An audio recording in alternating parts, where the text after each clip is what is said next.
why I invited Fleur to speak today about our innovation metrics and the practical implementation of how we've done them. I was a little bit surprised because honestly, I think that metrics has a very high potential to be sleep-inducing, right? I mean, they're around and we deal with them, but they're really not that exciting. So I'm going to do my best to alleviate that. No guarantees though. I do have quite a few notes. I do refer to them. Growing up, I was that quiet, nerdy tomboy. I had a speech impediment, and I have to tell you that never was public speaking part of my future plans. So, until of course my boss decided it was a great idea to start signing me up for stuff like this. So, I'm a little bit different from the speakers that you've heard the last couple of days. Not only am I female, I'm a chemical engineer, and my career has been almost entirely building plants, right? I started out in my earliest years, like this, coveting the boy next door, his Lincoln Logs. I just didn't understand why I didn't have those. And then I moved on, and I was definitely a science geek. And in high school, I had this beat up old Mustang, and I turned it into a street legal race car, and that was really, really fun. And yeah, much to my parents' dismay, I think. And I actually started college in Michigan at a school that was then called General Motors Institute, and mechanical engineering, that was it for me. And then the Arab oil embargo started, and syn fuels were big, and I took organic chemistry. I was like, oh, yes, this is what I love, right? And so from there, it turned into 33 years of designing oil refineries, chemical plants, and power plants for Fluor's clients. So we were talking earlier, someone mentioned something about being the tech-savvy folks.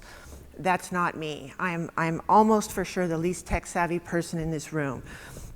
But I think that gives me an advantage, and I hope that you're going to walk away after hearing my talk thinking and realizing that the soft skills that people have that you need to create a message and to define your metrics, and most importantly, to inspire your team, is what really makes innovation take root. So I'll try not to push the wrong button, Norm. All right, so this is old Fluor, right? Why did we embark on this journey? So Fluor is rooted in more than 100 years of experience, and we've grown from a small office as a general contractor in Los Angeles to a global company that executes the world's most complex mega projects. To stay in business, to solve the ever more difficult problems our clients face, and to be able to attract new talent to help guide us through our next 100 years, we knew that we needed to change. So this is my slide for new Fluor. So as everyone in this room knows, Fluor and all the companies here, we have not hit the wave of digital adoption yet. We're trying, but we have not yet been fully disrupted. I picked this photo, which is of the Chevron El Segundo coke drum replacement project, to illustrate new Fluor for a lot of reasons, and I've done a lot of work at this refinery. I wasn't on this specific project, but I picked this photo because it was the first project that I saw technology used in a very big way on an industrial scale facility. So from the very beginning, to get stakeholder involvement, Fluor designed a computer simulation of the derrick structure lift so that we could confirm the crane placement and all the construction logistics.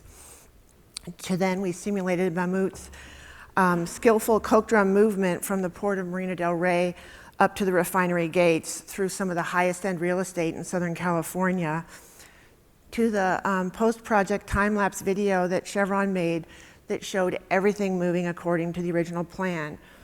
And a lot of time and trouble, and this project had its infancy in probably 2010, and social media wasn't very big back then. But it was so important for stakeholder engagement and alignment, and it started with getting the refinery operations team and the maintenance personnel on board so that they knew that coming up into the pre-turnaround work that everyone would still be able to work safely. It was important for the local public safety and the municipalities and all the community activists so that they had a chance to see what the plan was, they had a chance to ask questions, and most importantly, be heard. And then, of course, it was great for Chevron at the very end to be able to say and see, look at, this is what happened. It's just like the simulation. So it was the first really significant use of industrial social media that I'd ever seen. The teams were so proud. It was a flawless execution. And it really, I think, was something, anyway, in Southern California that really got the industry thinking about what we can do and how we can change and get better buy-in and get our many stakeholders aligned. So when we think about the lack of efficiency gains in the construction sector, we need to think about why it happens, because Fluor and everyone in this room has a whole lot of really innovative individuals, right? They work for us, they work for you guys. About 2 years ago, my colleague Tara Keithley spoke 2 years at the same conference about overcoming resistance to change in organizations and the best practices that we have implemented to help Fluor drive successful implementation. Her work came out of the same study that I'm going to be referencing. The same data helped us define our metric that we use for successful implementation.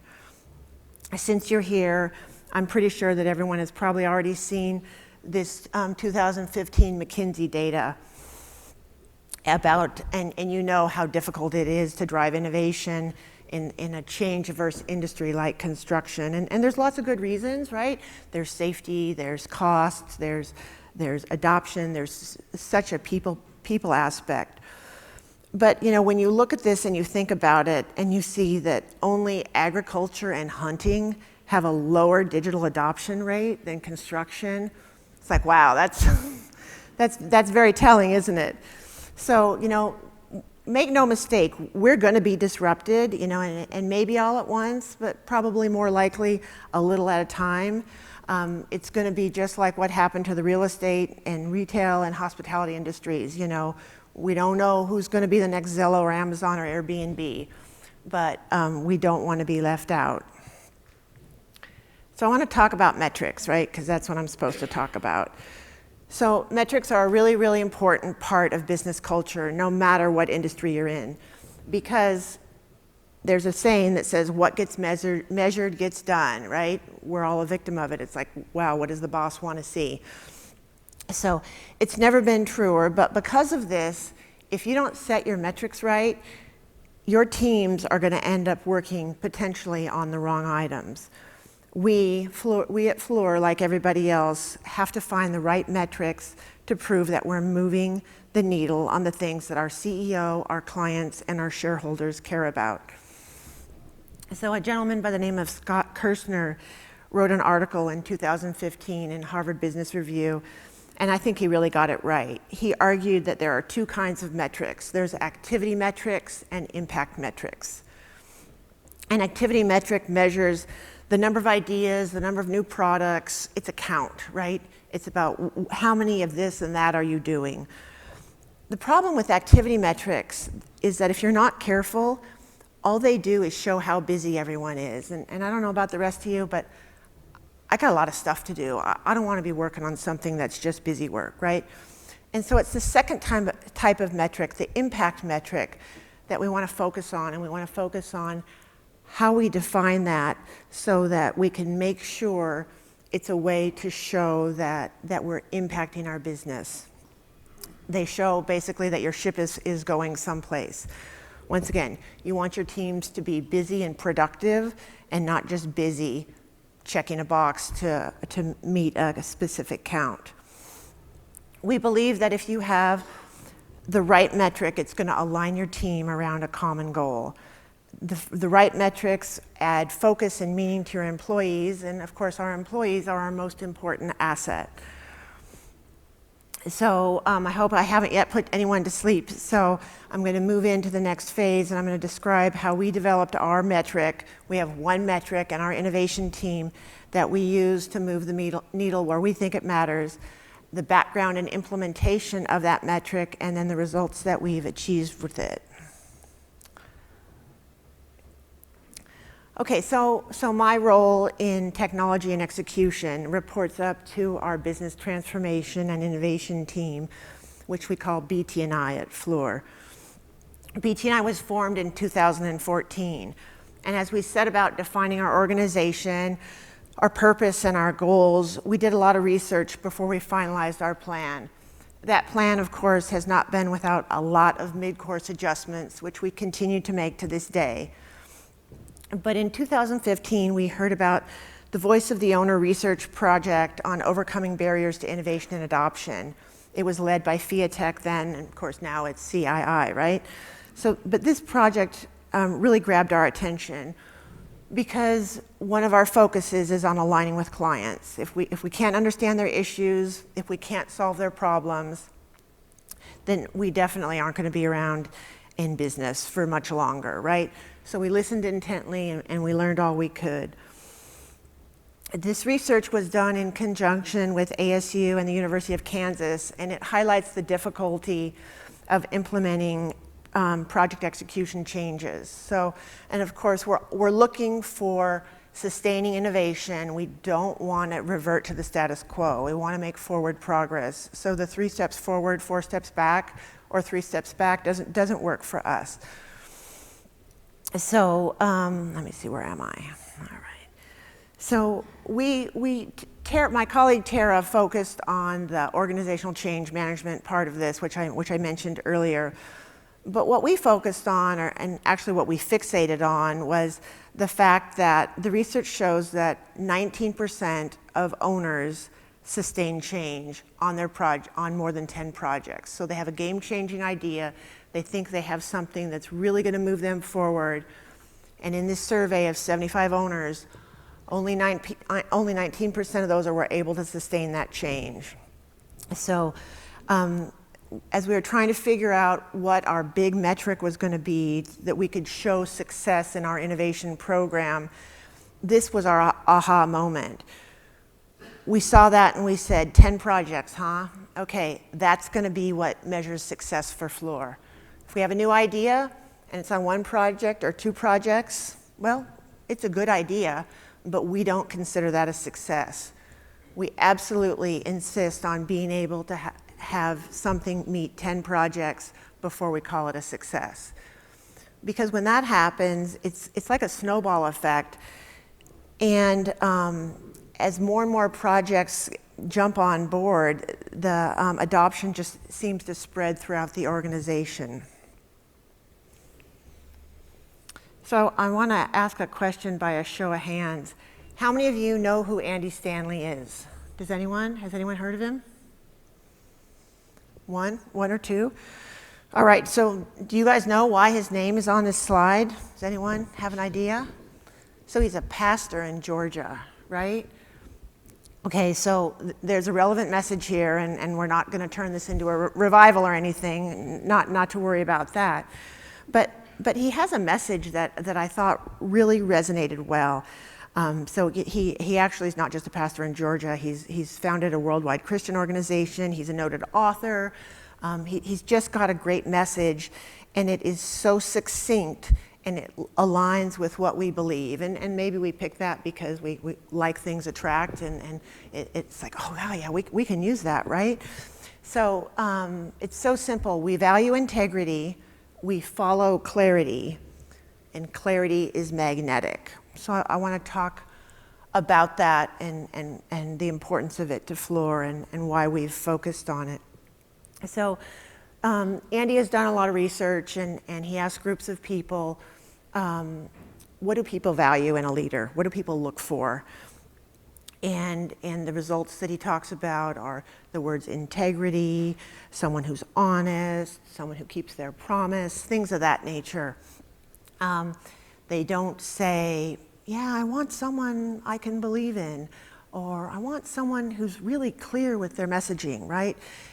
When we think about what do we want in a leader, we want direction, right? We want integrity, we want to believe in someone. And so he's got all this data, and he distilled it down, and his top responses, and I think it makes sense. We do want integrity. That's really, really important to us.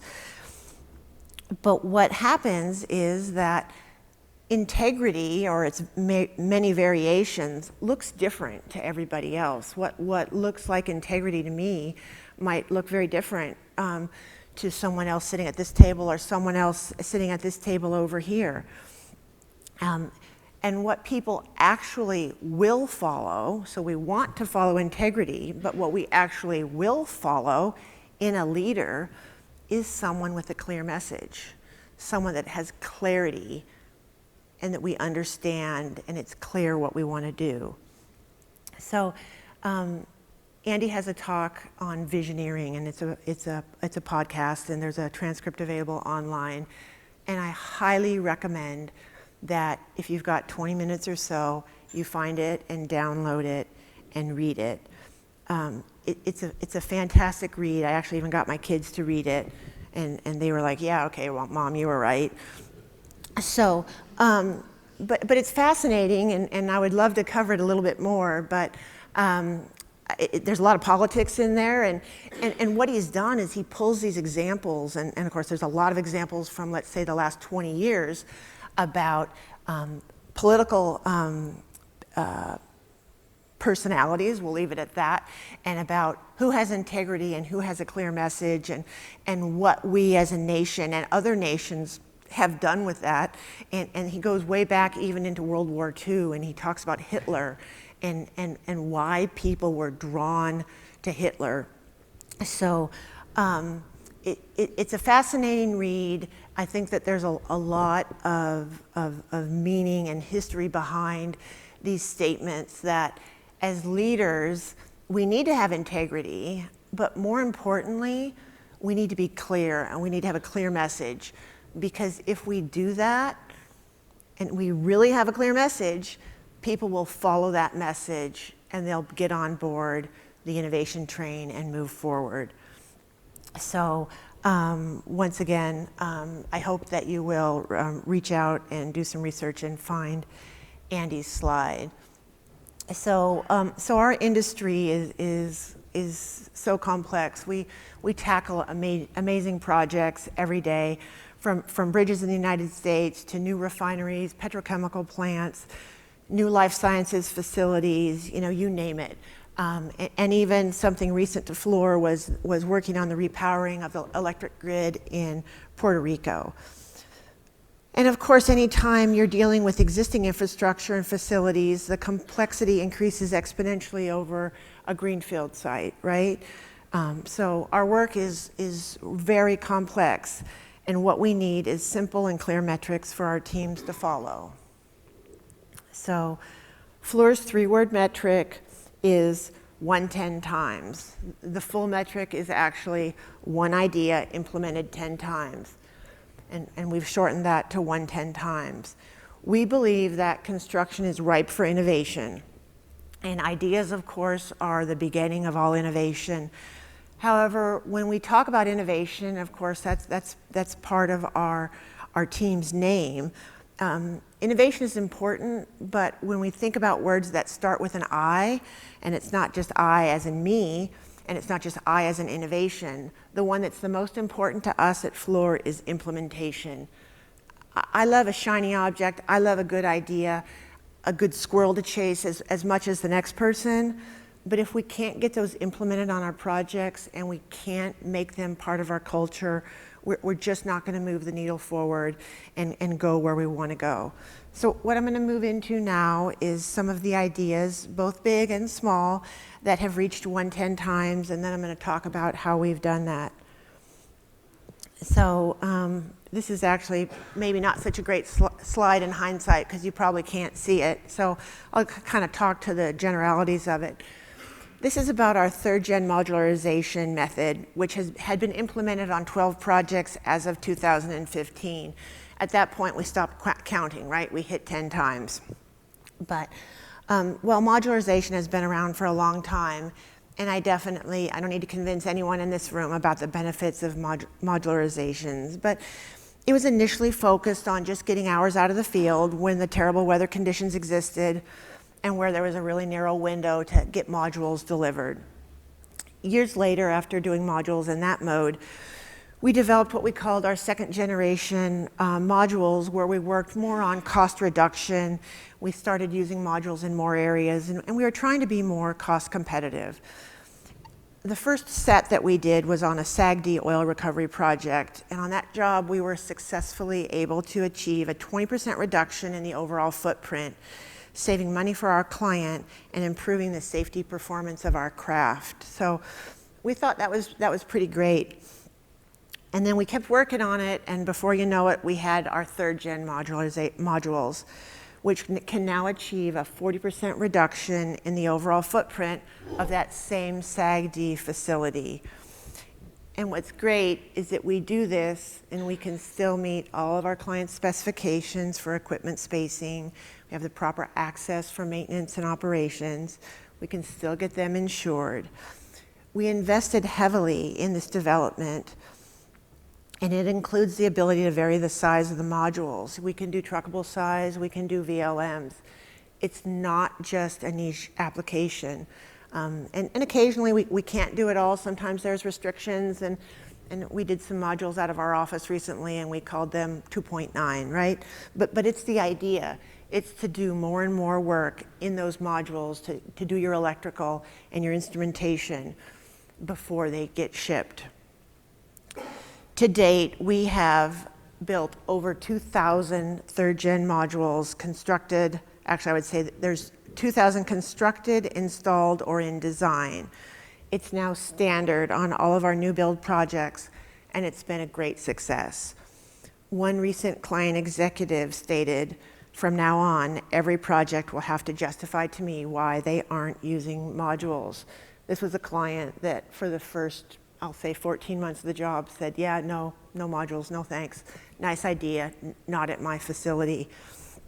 And then when they got their cost estimate and they realized how much it was going to cost to stick build it, they said, "Well, about those modules, could we revisit that,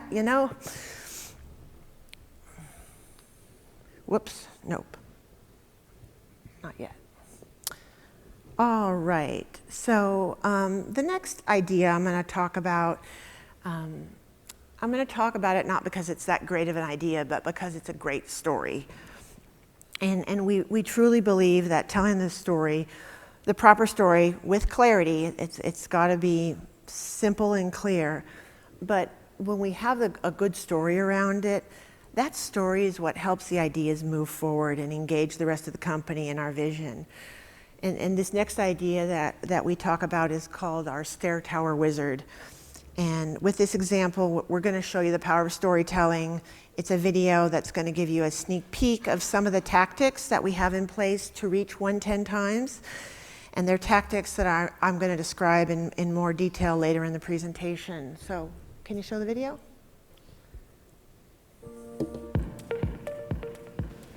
Hello. Now, are you sitting comfortably? Good. Then we can begin our story. A story about a gentleman named Kevin Duong and the power of a good idea. One day, Kevin received a drawing that showed several stair towers on a single module. There could have been hundreds of stair towers on the project, and he had an idea. He remembered something about automating work processes in a piece of software called SP3D, and the idea hit him, and his mission was clear. Could Kevin have just come up with an idea that would save time for him and his colleagues, save money for his client friends, and increase quality? Modelling a stair tower in SP3D is a lot of work for anyone, even Kevin.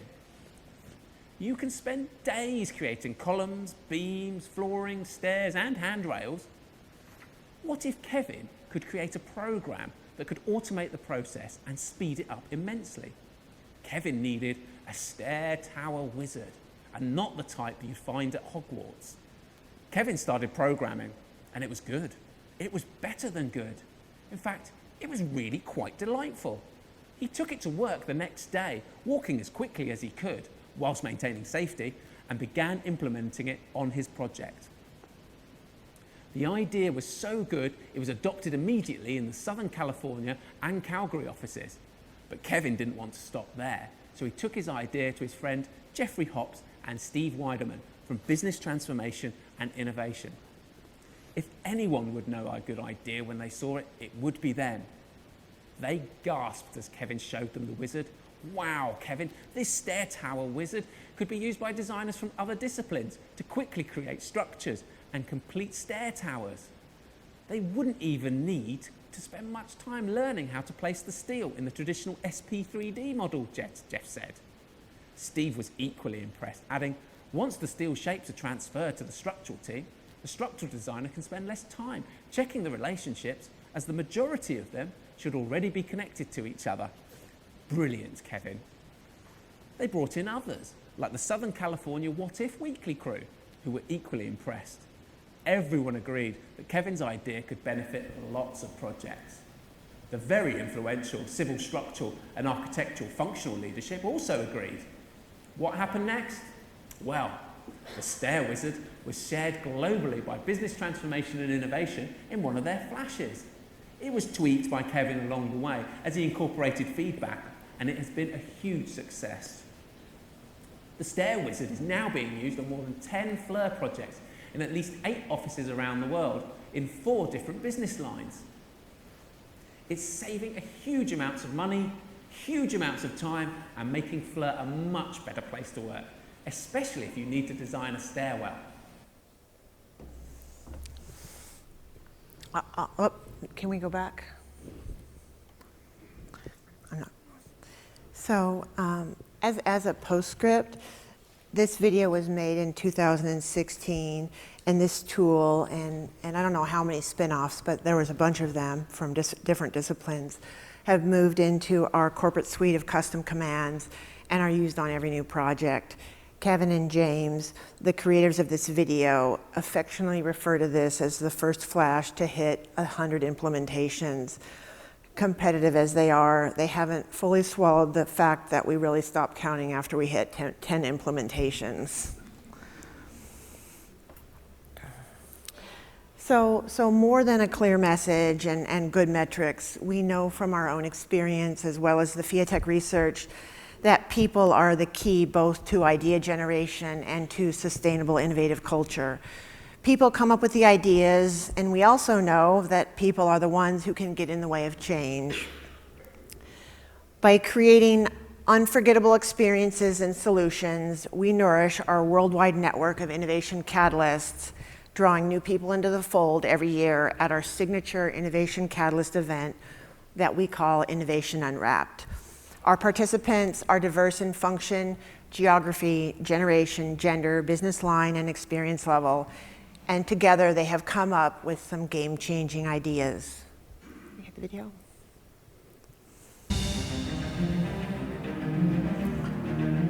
Commit and then figure it out. That's what we've asked 50 people to do from around the globe for Innovation Unwrapped 2016. This year we've upped the stakes. We've invited 5 key clients, partners, to present 5 business challenges for our 50 participants. We brought in alumni from last year to act as coaches to help these teams move these ideas forward. Within FLIR, we constantly need to move the needle and improve ourselves. It's really critical to our business and our customers, and think through and talk about some radical changes that we want to make in the business. Our clients are innovating, we have to innovate. We all need to kind of innovate together because the solutions are out there. It's just a case of finding them. Our challenge statement has to do with safety, how we as a company can eliminate all risks on a construction site and bring everyone home safely. And that, at the end of the day, that's what we're really after. Meeting all of these brilliant minds from around the globe is a great opportunity. And lastly, it's not just making an impact in the office, but transcending beyond it, changing lives. We're going to reshape the industry. That's awesome to think that something that we could come up with here could potentially be the next 20 years of the way that we execute work. Help us continue to look past our own noses at what could be and look from an innovative standpoint of what we want to be in the future. Change is what matters. Change is what's going to get us where we want to go. The fact that we have clients who commit their time and have already committed to commit additional time subsequent to Innovation Unwrapped 2016 will also force us to really deliver. So we need to commit, and then we need to figure out how we deliver. But the commitment is absolutely crucial. With innovation and the correct application of innovation on our projects, we will be able to deliver projects faster, cheaper, and safer. And therefore it is of crucial importance to FLIR's future.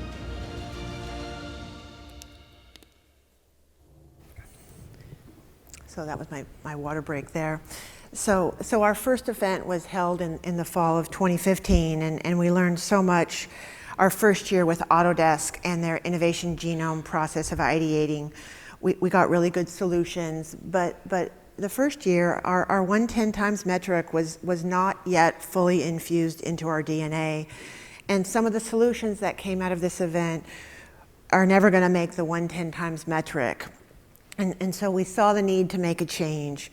And so at the 2016 event, which you just saw in the video, we added the client-sponsored challenges to the mix for a host of reasons. And I think 2 are official and 1 is unofficial, but they're all important. We hoped that it would up the engagement of the teams. Unofficially, we actually hoped that that extra pressure would apply to our upper management to make sure that they would be fully inspired to make sure all the ideas got funded, because who wants to disappoint a client? But really we did that because we wanted to help bring home the message of 110 times. We know that the repeat business is something that we can never take for granted, and that we needed to continue to innovate and to implement to keep our competitive edge, especially with our trusted clients. In 2017, we drove for more change, and we moved to Austin, Texas, and we partnered with IBM, where we added a focus on our end user, ensuring that the teams spent some time empathizing as they used IBM's design thinking methodology to ideate.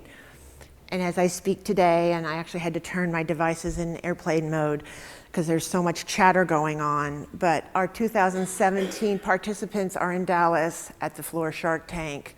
They're presenting their ideas all day today.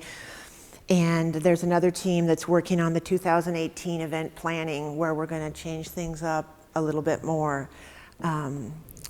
This is one of our signature events, but it's important that we want you to understand that we don't rely on a corporate sponsored event to generate new ideas.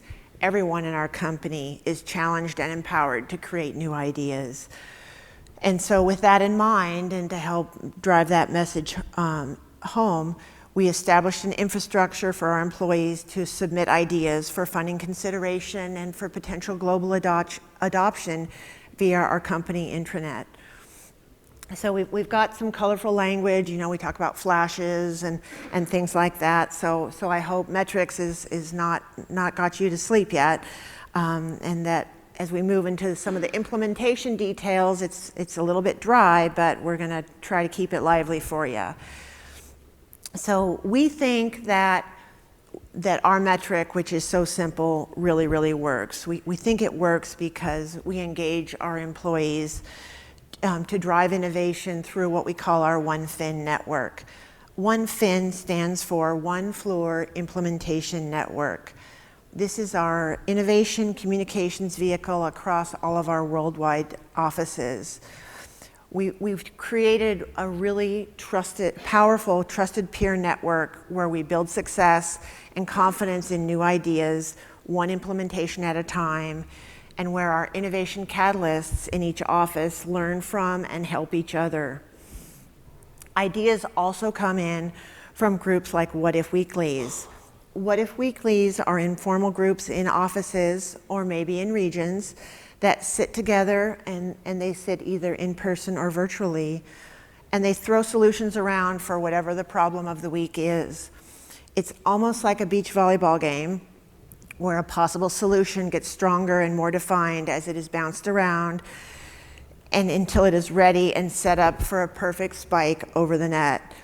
These are solutions to problems faced by that specific group, but with the help of our ideation team, many become enhanced and modified for broader application to a larger section of floor. So every new idea from any source whatsoever is announced via what we call a flash, after a successful pilot implementation on at least one project. The flashes are our tool to help disseminate information quickly, to get the idea out there, and to have our crowd of innovation catalysts work on and enhance the idea further. And if you think back to the Stair Tower Wizard, you'll remember that they talked about the Flash, they talked about the OneFin network, and they talked about enhancing the idea as people jumped on board and suggested things. I will tell you that some ideas are so compelling that there's 10 projects that are lined up even before they get to the Flash point. And yes, some ideas fall completely flat, or they fail during pilot, or they don't ever hit 10 times. It's important to Fluor that people understand that failure is okay, because everyone learns something, especially the ideator, and hopefully our BT&I team learn how to be smarter the next time. Learning what doesn't work is often more valuable than learning what does. Through our monthly calls and our online dashboard, employees see each idea march towards 110 times. As the ideas develop and mature, however, BT&I becomes less involved and sponsorship is taken over by others. One of our most important key tenets for long-term adoption of an idea, which actually makes it sustainable, is when the business line or function takes ownership and assumes responsibility for the next phases of development. This frees up our team to focus on other ideas as well as the idea pipeline. Sometimes it's sad to kick a little bird out of the nest, but we actually need to do that because there's other eggs that need to be hatched. Our dashboard is updated as projects adopt solutions, and early on, quite honestly, it was just a project count. It was one of those activity metrics. It's like, okay, Flash number 1's got 3, Flash number 5's got 7. Oh, Flash number 5 is stalled now, right? But once again, we didn't think that really provided quite enough information. It was important to understand that we were getting adoption, but if it's all in one business line, then we weren't meeting our goal of spreading innovation across Fluor. So we added color to the dashboard so that people could see when we were engaging other business lines. No one actually remembers what the colors mean. I actually had to look it up and realize that purple was infrastructure and yellow was life sciences, and that orange was for mining and metals. But what really matters is that we can glance at the dashboard and we see colors. We see different colors and we see them early on. That means that we're hitting multiple business lines, which is an important part of what we feel we need for widespread adoption. So these are our 110 times. This is our impact metric, and this is how we see progress happening. I do want to make a quick note about activity metrics. We do have activity metrics. They are important. We do track the number of ideas that are submitted, and we track where each idea is in the process. Some metrics like this are good.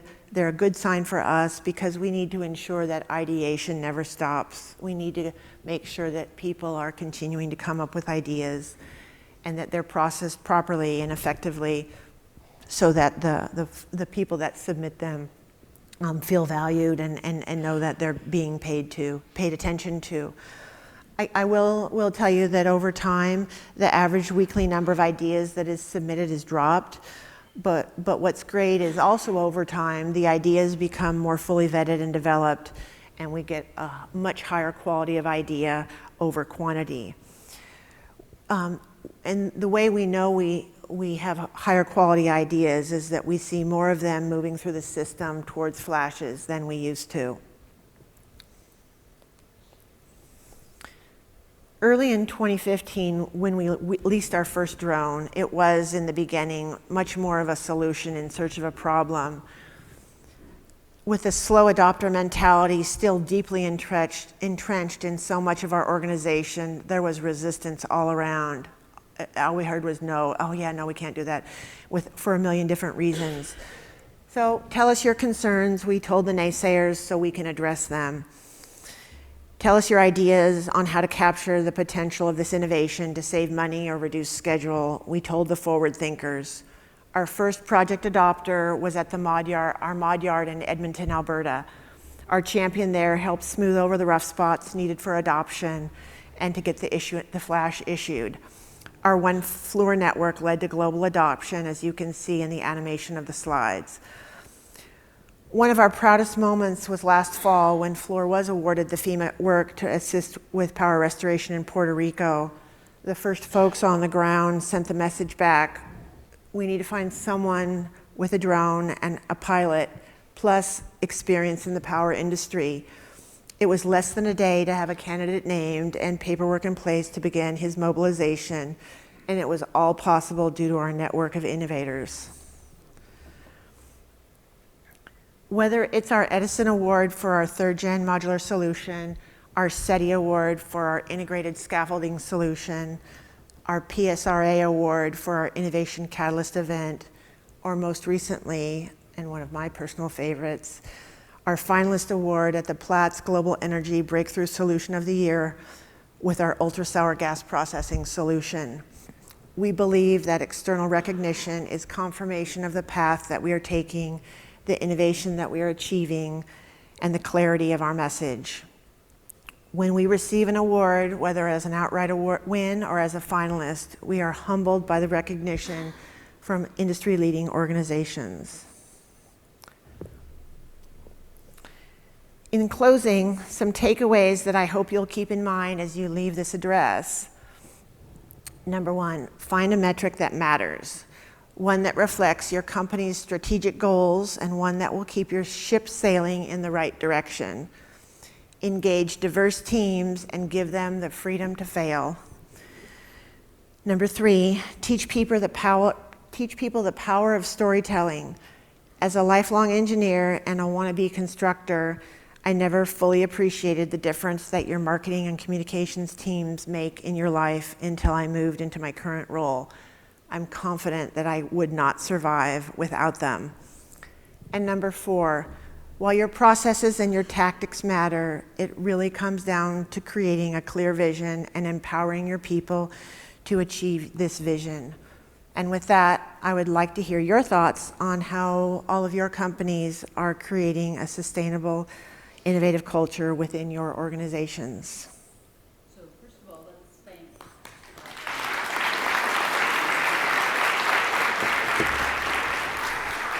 Then we'll move into the Q&A portion of our session here. So, okay, so let's start with, I'll combine a couple of questions here. So, as an industry, I think it's fair to say that we have tended to weed out innovative thinking because it didn't yield up compliance, it didn't yield up standardization, it was inconvenient for people to want to be innovating, right? Yep. And so you guys went to a lot of effort to alter that piece of your culture. Yes. And so one question is, how important was design thinking in that change? And I would say, how do you bring these people out of the woodwork, reward them, celebrate them, not treat them as weirdos? So design thinking is a super important part of what we've done, right? You know, we've had some Fluor stuff that was kind of like design thinking, and of course we learned a lot about design thinking from Autodesk and even more from IBM, and we sort of weave it all in together with what we're doing. And I guess our goal is to encourage and celebrate the weirdos, right? You know, we want people to come out, and we coach them and guide them on the new ideas. We help them identify who their stakeholders are early on, because it's the stakeholders that are the ones that they're the ones with the no, right? Mm-hmm. And so we teach people how to turn a no to hopefully a yes and, you know, and maybe a yes but a yes and of course we focus a lot on risk mitigation, and we talk about it up front, so that people that have an idea, that they need to understand that no frequently means, oh, I'm scared, or I think that's risky, or gee, not sure about that, and so we need to focus on helping them say, well, why is it? Because what's great about our industry is that we know how to mitigate risk. There's lots of risks around, right? but we know how to mitigate them. And so at some point, it's like, yeah, tell me what your problem is. And of course, it takes years. It's taken several years, but no is not an acceptable answer, right? Right. And so, you know, we heard, I don't know how many no's on drones, right? Yeah. And we just mitigated all around them. So they couldn't complain anymore, and that's how we got our practice issued. Oh, that's great. So do you partner with clients, subs, suppliers? I mean, you've described several instances of that. We do, yeah. We have partnered both with clients and sub-suppliers. Very good. So telling good stories is also not something that historically has been a strength of our industry. Absolutely. What kind of roles and skill sets did you include on your team to help with that storytelling? Did you just bring in a bunch of engineers, or did you actually let some storytellers into the party? Actually, I'm going to say individual number 3 on the team was a dedicated communications director, and she had a big part in helping nurture that part of our organization. What's really great is she also was the one that had the idea for the Innovation Catalyst event, and it's really awesome when someone who's 29 comes up with a game-changing idea like that, and it just goes to show that every person in your organization is an innovation catalyst, and you just have to reach out to them. Make no mistake, the Innovation Unwrapped, it's a great event. It's beyond belief, and people walk away going, wow. And that's done very deliberately, because when you're on a challenge and you're working, it's a portfolio assignment. It's in addition to your real work, and so you need to be so passionate and love it so much. As someone said, that, you know, it's like having an affair with your idea, right? Mm-hmm. We look for people, and in the application process, we look for people that are excited and want to jump in and do that. And of course, from an employee development standpoint, it's fabulous, because you meet the general managers, you meet all the functional leaders, you meet our executives at the Shark Tank, and so it's a tremendous opportunity to build your career.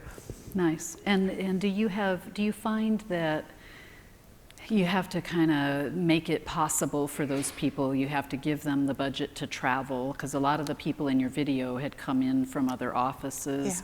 Yeah. And how do they get rewarded for that within their regular job, if you will? How do you manage that, right? Because they have a day job, right? They're stepping out of their day job for a brief period of time. Yeah. And some supervisors are happy about that, and some aren't really. And some aren't, right? And so, well, they need to get supervisor permission.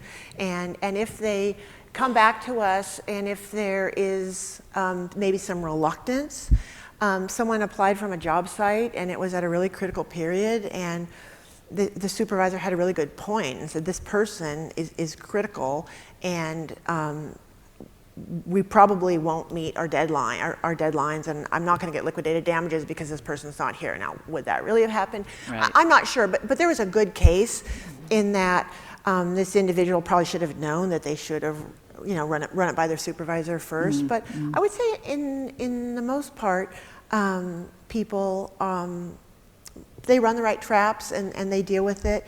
And we do have budgets, although the budgets are not as big as you would think. And what we've found is that when you say you've got a budget, mm-hmm. but it's not unlimited, and it's within those constraints that people really get innovative, sure, you know. Sure. And partner with. And partner and mm-hmm. figure. It's sort of the commit and figure it out mentality. So could you describe, okay, so just for those of you in the room, relative numbers, right? Fluor has about 56,000 employees. Black & Veatch has about 11,000 employees. Some of you are bigger than that, some of you are in between, right? But relative to that size of an organization, how large is the team that you're on, and kind of what roles are on that team, and how many people in each role? So we have 13 full-time equivalent, no, actually we have 13 roles, and I would say, I think probably 8 or 9 full-time equivalent I'm full-time. Jason, who's my boss you saw in the Innovation Unwrapped, he's full-time. Our Excel to Win team has 3 full-time people, so they manage the flashes and the communications, and we have 2 full-time ideation people, and we have several part-time people in the transformation phase, they're the ones that work with the people and help them develop their ideas after they're out of ideation, but before they're fully implemented. Okay, and then do you have teams? I mean, you mentioned the weeklies in each office, and I can only imagine that you've got more than 100 offices, right? So are the business units embracing this? I would say partially. So not every office has a What If Weekly. And one of the things that's been important for Fluor in this journey is to not be too prescriptive and to set some guidelines out and to say, well, Houston's done this and it's worked really, really well. And Calgary's done this, it's worked well, and Southern California's done this. And that's what's great about the One Fin network. And each office, they have to have an innovation catalyst. They have to have a focal point. Okay. And once the offices that didn't have catalysts, and once they were assigned, it was like a step change, because they get on the train and they're like, yeah, this is fun. And yeah, it's some extra work, but you know, I'm in for it because it's career building, and it's just very life-changing. Well, so how frequently, I assume you gather those people together globally for calls periodically? Yeah, we have monthly calls. Okay, yeah. Okay. And do you track, you track the 1-10 times, so that's good, but do you also track savings such that you're able to justify the program and kind of get to the point where the program itself is able to say how much revenue or savings or something like that speaks to management? We haven't yet. We're peripherally aware of some things. It's difficult to quantify. When we find good examples of savings, like we know what third gen modularization saves on average, you know, and we know we have some metrics and stuff like that, but those aren't the metrics that we talk about a lot. And maybe my boss talks to the CEO about it, you know, or the COO, but at our level, our focus is all about ideation and getting it implemented. Okay. We have other sets of metrics, like the Fluor Fellows program. Yay, Fluor Fellows! There's a few of them here. Right. You know, they have metrics that they follow and stuff like that, and they're pretty simple metrics, and it's just to make sure that everyone's aligned with where we're going and trying to move Fluor forward in this innovation challenge. Nice. So can you describe the process Fluor uses as the idea marches toward first implementation? Is there you talked about the sponsor, the Ideation Champion, how do you get it ready for that first implementation? Well, once again, we're not too prescriptive, and people do it in different ways, but we make sure that each idea, once it's significant, we assign a champion to them, we assign a coach to them, we assign someone in IT to act as their guide, I would say, shepherd. Okay. IT is nothing against anyone in IT, but it's a complex process. It is. That I don't even want to try to understand, you know. Yeah. And so we make a team of people available to the individuals and let them reach out as. But that proven process with that integration with IT is really important. It's really important. So, I mean, describe that in a bit more detail. So you've got this person with a good idea, and they don't have any idea how to do it securely. They don't know what licensing is involved. They don't know what it would cost if it was wildly successful. Surely there's people that are really responsible for and measured by their ability to help those teams get further. Absolutely. And depending on what the idea is and where it falls, there's different people in different portions of the organization. But I'll tell you, Oftentimes, there's been a lot of skunk works going on before it comes to us, yeah. and they've already tried to figure out, and they've got some ideas, and they've talked to this guy, or they know a guy, or they came to a conference and they met someone, or they ran into Mike Pye on the elevator, and he said, "Hey, how about try this one?" You know. So. But so that conversion, though, from skunk works into this is just how we do business is not trivial. It's not trivial, and one of the things we ask them to think about are, we ask them to go talk to the projects in their office and in other offices, and of course if they have they have team members from multiple offices, that expands their network of people and stakeholders, and we ask them to go pitch their idea. And we ask them, when they come asking for funding, who have you talked to? Who thinks this is a good idea? What projects have you talked to? What does the function say, right? It's critical to have business line endorsement from energy and chemicals or life sciences, whichever business line, as well as functional endorsement. Okay, now tracking something 10 times at my company would not be easy.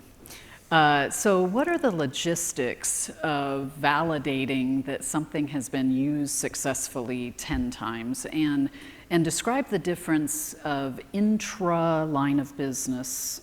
You know, let's say 5 of the 10 were inside of a particular line of business, and they're probably able to track, but some part of the 10 took place in 3 other business units. How does your team gather up the 10? You know, the Excel to Win team does that, and I have no idea. The Excel what team? We call it the Excel to Win team. It's a group of 3 people. They're the team that manages the flashes Gotcha, in the OneFin network. So somehow they're getting reporting in on these things.